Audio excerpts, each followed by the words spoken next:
Hey, good morning, everyone. Welcome to Sunrise Extra on a Monday. Hello, everyone. Hello. Team. Yes, I miss you guys in person. What's up? Yes, we are doing our social distancing. How do did you you really? guys do with it this weekend? I don't know, things went pretty well at our house. So I guess my job is the only one in our household that's considered essential. So nobody's going anywhere lately. And I never thought I would live to see the day my daughter, my 21-year-old, is on a cleaning tear. She organized her closet. She organized her room. She threw out a bunch of stuff that we'll take to the Goodwill eventually. She's even organizing 30 years of my family photographs. Woohoo! I am so happy. Wow. I cannot tell you. She's been productive. What about you, putting in Drew? work. I like it.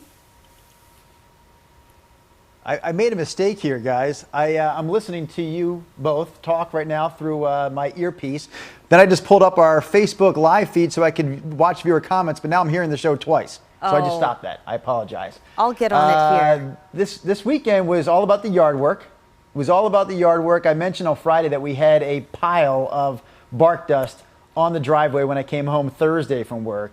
That pile has been gone through. And I believe we have some video I can actually share with you. There it my is, kids the and time I lapse. helping my wife spread that bark dust all over the place. This is a time-lapse video, yes. What you're seeing here actually took hours, but we're showing it to you in mere seconds. This was mostly done on Saturday. We had to finish up the job yesterday, and we can get to more of the fun we had yesterday while social distancing from our neighbors and our friends a little bit later. But I know we want to make this Sunrise Extra 20-minute, 25-minute extravaganza about the viewers as much as it is about us. The viewer, one of our favorites here, Pamela, good morning girl, says, I see air hockey in somebody's background shot. That is true. Man, it's too bad. I want to push up the Facebook deal and read the comments, but every time I do that, I'm hearing us twice, so I can't do that, unfortunately. At some point, I mean, we're going to be doing this in this style for a long time, I would imagine, Nina and Brenda. And I did think about that over the weekend. How many shows will I be doing from this corner of my couch in the basement? Yeah. And it's one of those things you really don't want to think about because it could be a number greater than we even know. But as we move along here, maybe I'll get really tricky with the camera and be able to move it while I'm broadcasting, and I can play a game of air hockey with you. I imagine at some point, Blaze the dog will become a part of this program. Where is Blaze? But this morning, we're still kind of feeling our way. And hey, Drew, You're not gonna just see him turn this the morning, I don't volume think. down on your phone on the side, and then you should just be able to I read know, it the- doesn't go all the way down, though. Huh. It doesn't? Let me Flip it read to one more silent. quick I'm one also, here. and here's I'm also using the phone to hear you through the camera. That's the problem. Oh, okay, gotcha. Never mind. Got Okay. it, got it. Let's see, we have somebody on our stream. Marja Holmes says, on my way to work at the IC Surgical Medical Clinic. So thank you so much for what you're doing because you are on the front lines of this health crisis. Let's see. Tim Jones. Oh, listen to this. This is a rough, but it's I know a heartfelt opinion. He says, waiting for Kate Brown to announce the Constitution is dead. And basically what he is commenting on is a Willamette Week report saying that Governor Brown is going to institute a statewide stay-at-home order. So non-essential travel, non-essential businesses, those would be closed, at least temporarily, as we kind of get through this crisis. Mm-hmm. Where'd you guys go? I just put, oh, well, Drew is totally gone. What did you think, Brenda, of we saw some video of the stream of cars headed to the coast this weekend. We saw from our Pacific City camera right there where people can drive down onto the beach. It completely packed. And cities like Seaside now ordering hotels and places to shut down to visitors. I mean, I think a lot of people in their minds, they think, oh, the beach is wide open, and I'm alone in my car as I drive there. But then everyone has the same idea, and you're even smushed in greater than you would if you would have stayed home. I know. I got some texts from friends who live there full time, and they were just beside themselves They were like, I can't even go out and walk my dog, which I have to do because there are so many visitors and they're everywhere.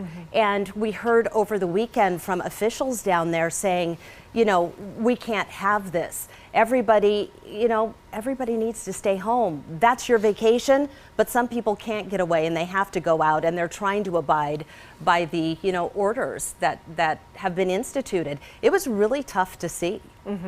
Yeah, we saw like Multnomah Falls, they said, was packed on the viewing platform and the bridge.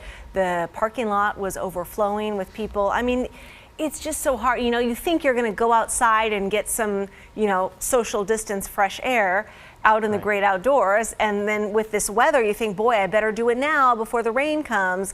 And so there's all these things, you know, before where I'm really cooped up. But then everyone kind of has the same idea. And instead of just going for a walk in your neighborhood, you know, people are driving quite far to get outdoors for some fresh air. And now look what has happened. Seaside and Warrenton and Manzanita have given visitors who have made the trip 24 hours to get out of hotels and Airbnbs and, you know, campgrounds. So they went down there, they disobeyed pretty much what they were supposed to be doing, and now they're forced out. So it's a bad situation all the way around.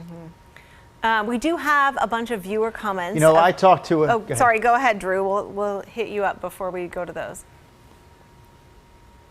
I appreciate that. Yesterday, I drove with my son to a nearby ball field, and I thought, you know, if no one is on that field, we will have a little catch. And there was no one on the field, so we did.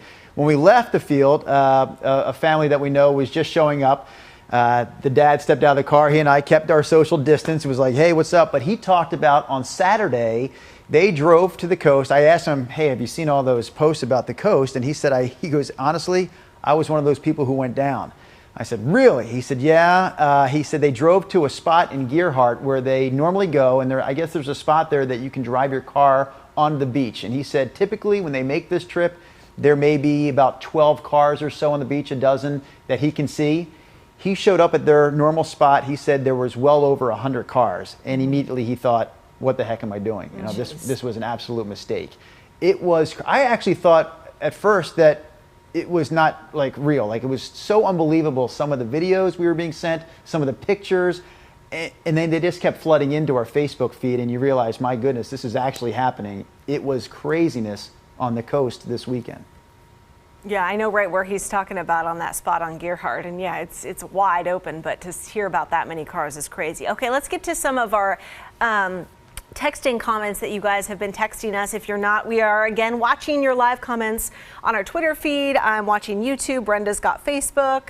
And here are some of the photos from folks telecommuting to Portland from Lincoln City. Were you visiting there? This picture, they did a virtual 5K, the Couve Clover That's Run, which they right. said, you know, what fortunately was canceled in person. This person saying, last week I read about people who have been putting their lights back out, like Christmas lights. I decided that these are now my cure for COVID colors, and I will be leaving them up until we're back to normalcy. Please join me and restring your lights up on your house. These guys did a virtual happy hour. I've done this on my street too. Tammy and Earl Schumann and neighbor Terry Reed. Nice 6 feet distance there. Diane says her daughter delivered groceries to her. They did the little Nice. touching hands through the window. Love seeing stuff like that. Jamal says building a bookshelf for an office that no one is in. There's some good, you know, doing chores while you're physically distancing from yourself. And we love this video of a virtual pillow fight done over cell phones. Just not quite as fun, but yes, even the phone takes a beating. That is hilarious. He's I an love adorable it. little guy. Did you do any FaceTiming of any friends or anything, Brenda? I did it with my son, you know, because he lives across town, and he works with a population that is at risk. And so he's doing his part, you know, at his house, and then we're not seeing each other for a while, just through FaceTime. One quick comment from our stream. I love this. Stephanie Heyman Porter says, I think the recommendation should be to go outside around your home. Work on your yard, take your kids for a walk around the the neighborhood if you can safely. If you have to drive more than 20 minutes to get there, don't go. Stephanie, I appreciate you. Sarah Goodman says staying home and using Instacart. So she's doing a little grocery shopping. Stephen Schnick-Mora says, we live in a forest. It's like camping with a house. Our only exposure is going to town. So a little snippet of what people are doing. Yeah, folks on YouTube saying, Bruce Davis, good morning. He says it really makes me mad that people keep going out and doing this. Amanda McDonald, I was disgusted to see all those people at the beach and all over the trails over the weekend. Very irresponsible. She says she lives on Highway 22 in Mill City. That's like if you were to go down towards Salem and over towards Bend, Mill City, and it was like the height of summer with people zooming through with trailers, motorhomes, and boats. Bruce Davis, why can't people just take this seriously? My work is shut down for a month. Then one other person asking, is there an update on the stay-at-home order? So as of this morning, we are still waiting to hear what Governor Kate Brown of Oregon is going to do. She had a very confusing press conference Friday evening, telling people, you know, just telling people to stay at home, but not mandating that it be so. And so then yesterday, Mayor Ted Wheeler of Portland said, if the governor doesn't do a stay-at-home order, I will for the city. So, you know. He was one of, 25 mayors in a metro area consortium of mayors who have really been pushing the governor to make this statewide. And you can see, just by virtue of the fact of what happened over the weekend, how they would want some kind of cohesive policy, because it comes down to the municipalities to try and keep their residents safe. And they're having to institute these orders like get out of our area in 24 hours. Ginny Jordan is on our Facebook stream. Good morning. Says, hanging out at home with my 87-year-old dad and our black lab. We're set for 4 weeks. Y'all be well, little heart. Let's see, checking in on Twitter. Nima Sean says, my girlfriend and I got together through FaceTime for happy hour. We've been seeing a lot of those people, you know, cheersing through the phone. Let's see, Dotes McGoats. I love that handle. That's a good one. Self-quarantine and Instacart for groceries. Dotes McGoats. She also says we need the stay-at-home order. Let's see. Someone else is starting to paint garden rocks. That's a good one. This person says, staying away from people, going for drives, walks with my husband and pup. What's up, Drew? I said I'm also now able to, like Brenda, view the Facebook stream. Oh, good. And I have Patricia Rhodes, one of our viewers. Patricia says, I am doing a Facebook page for my students. So Patricia, obviously a school teacher here locally. She says she's doing a Facebook page for her students and all kids to have fun. She says education is important to continue during this break. So she's calling it Miss Patty's Pages. She's going to make this free for all elementary school aged kids in the area.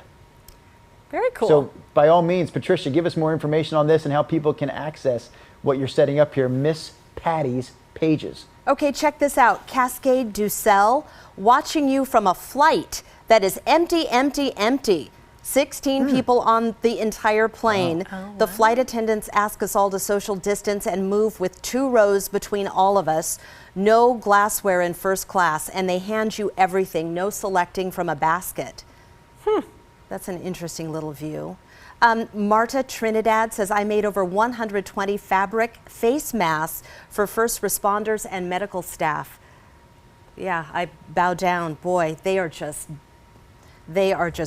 begging for help People and to turn those PPEs. in, Exactly, yeah. Yeah, I had a friend of mine who her husband is a dentist. And, you know, they've had to shut down for at least 3 months and donate all of their, you know, PPE, personal protective equipment to, you know, medical care workers who really need them. So he took off to Idaho to visit his parents with their 2 boys, and they are social distancing in the woods of Idaho right now while he can't, you know, do his dental practice. Drew, what were you going to say? You know, we talked about the group of mayors, the metro mayors, who are asking Governor Brown to order the statewide shutdown, the stay-at-home order. And so far, she has not. We'll find out later today if she is. And I don't know if you guys want to get into the art of speculation. but can you understand why she might not want to go down that road? Do you guys have any Yeah. thoughts on why she wouldn't choose to have this order right now? She's Because getting everybody has a major different pressure from opinion. business groups. Yeah. I mean, that- it's to stay open. huge. Right. It is absolutely a difficult call. I mean, I guess it depends on what the top priority is, right? There's an economic priority, there's a health Right. And I priority, just feel- and they are definitely in conflict. It was one of those things where, though, I feel like on Friday she's saying, hey, do what we're asking you to do and we don't have to go here. And this weekend, the exact opposite happened, right? It's like our eyes opened up and we saw the amount of people who just said, I'm going to continue to do my thing. We're going to continue to operate the way we always have in many cases. I know that's not everybody, and we're being reminded today on our Facebook feed from people who said, hey, listen, don't lump me into that group. I did my social distancing this weekend. We stayed apart, and I recognize that a lot of people did do that, but the number of people who didn't abide by those orders and didn't abide by those suggestions was overwhelming and crazy this weekend. I was completely flattened by those pictures of the cars heading to the coast and then the other direction out to the gorge. Yeah. Just to kind of piggyback on your particular point, Jill Turner Whitney says some families had booked spring break plans with Airbnbs or Vrbo, and property owners, management companies refused to refund their money. I can see this maybe being a part of families' decisions making the trip down. Not us, she says, we stayed home. Yeah, good for you. It's hard when you lose stuff, and that seems like, somebody's losing money. It's either the people who are putting it out or the people who own the homes and aren't giving it back. But considering it is a national health crisis, I mean, the right thing to do, to me, if it were my property and I'm not a property owner in that regard, like a vacation rental, I think the right thing to do is to give the money back.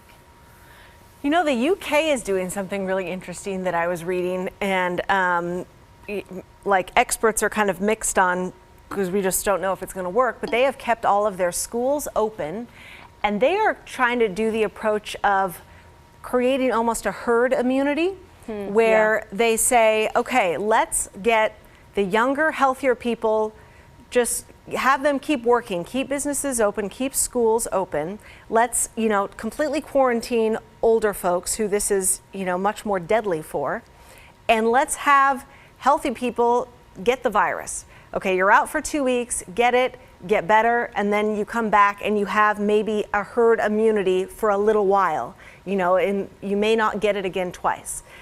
And so they're trying to figure out if they can keep their economy going with this group of younger people. And okay, some of them are going to have to swap out when they get sick, including medical workers. You're out for however long it takes for you to test negative and be fine, then come back in and help us when this second wave will get it and hopefully recover just fine as well. I don't know, what do you guys kind of think about? I mean, we are by far not experts, but it's kind of an interesting thing to think about, of they are not completely, destroying their economy to do this. It's weird because it's going to have to be something in hindsight that people assess what was the best thing to do, because we're in uncharted territory. Nobody knows exactly the best way to deal with this. I mean, here in the States, we've got to rely on the medical expert and the epidemiologists who are leading this coronavirus task force. I mean, they're the ones in charge with the expertise. So, different experts may have different opinions in different countries, but I think you have to go with, what they're saying at this moment. In that article that I was reading, it was from a Stanford epidemiologist who was just kind of, throwing this out there of like, maybe the UK is onto something, maybe, they're going to be much worse off if they didn't, lock everything down like more states here in the US are doing. But it was almost like they likened it to a fight between a cat and an elephant. And the elephant is so afraid of the cat getting it that it jumps off the cliff.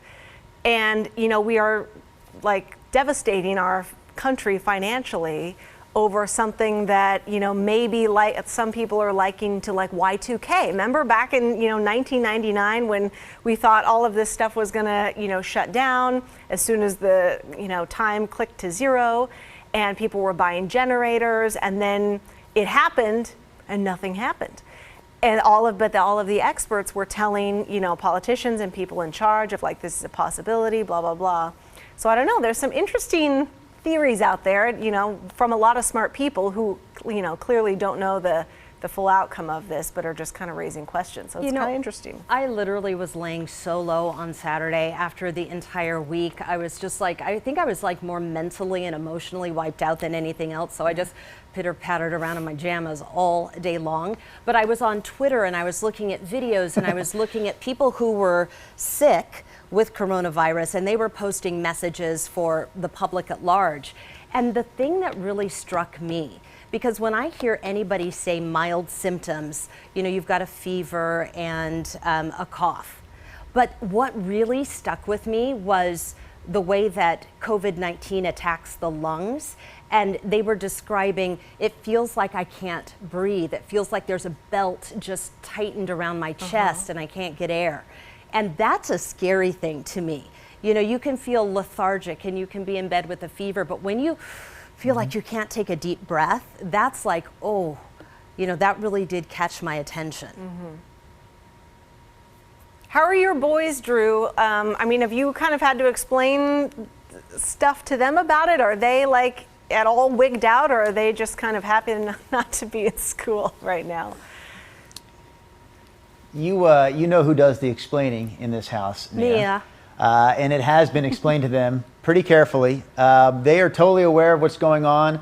And I will say maybe 5 days ago, they were obviously off from school all of last week.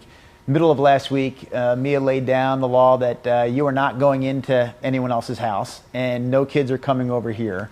And so that's tough, because I know even in our neighborhood, while people say, hey, yeah, we're practicing social distancing, we're staying home, we're kind of keeping it to the neighborhood, there are some families who are still, letting neighbors' kids come in their house and vice versa.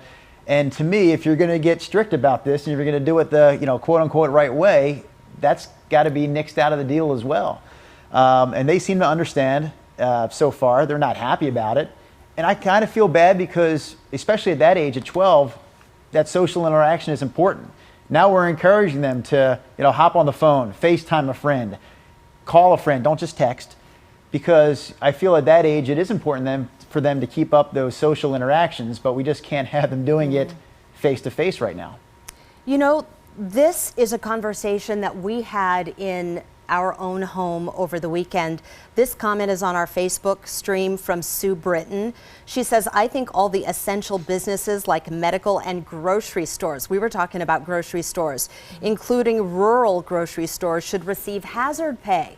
Because you think of like the clerks and the stocking, people and stuff like that, and it's like, oh my gosh. I don't know how much they make, but everybody's crowding in there, trying to keep their distance, but I felt for them. Every time I go in there, like it's about once a week, and my boyfriend has been doing the grocery shopping for us, which is nice of him, but I always think of all those people. I'm like, yeah, we're pretty close, at the register trying to pay. Yeah. Hazard pay, yes. We saw some pictures of certain stores putting up like plexiglass barriers between the checker and the customer right at the register. I know many store chains, I can't remember, I don't want to say the wrong ones off the top of my head, but they are offering 10 to 15% raises right now as hazard pay and new hires. So at least that is something, but I've seen a lot of at least on my next door for my neighborhood, Fred Meyer employees saying, we appreciate, your kindness and just understanding like the pressure we're under, but stop calling us like frontline workers, because that's adding just more like verbal stress, just mentally, of thinking like they are the front lines, and, many of those people will probably end up becoming sick. Can I give you literally a little clarity, because that's this person's name on our stream. Our healthcare system isn't set up for trying herd immunity. You can get the virus twice. Stay at home. And then the other thing that a little farther down she weighed in, or he, this virus is exposing how broken our system is. We need paid sick leave, healthcare for everyone. So that was their comment. It's gonna be interesting. All right, you guys, we gotta wrap it up. I love seeing your faces. So glad we're all staying safe here, but we're all able to have kind of the same feeling. Not as much, couch time as Mr. Carney here, but I like it. Get in a game of air hockey, Drew. We're gonna have to play that tomorrow virtually somehow. Look, oh, he's reclining. I am so jealous. Oh boy. And with that, we will see you tomorrow, folks. Have a good Monday.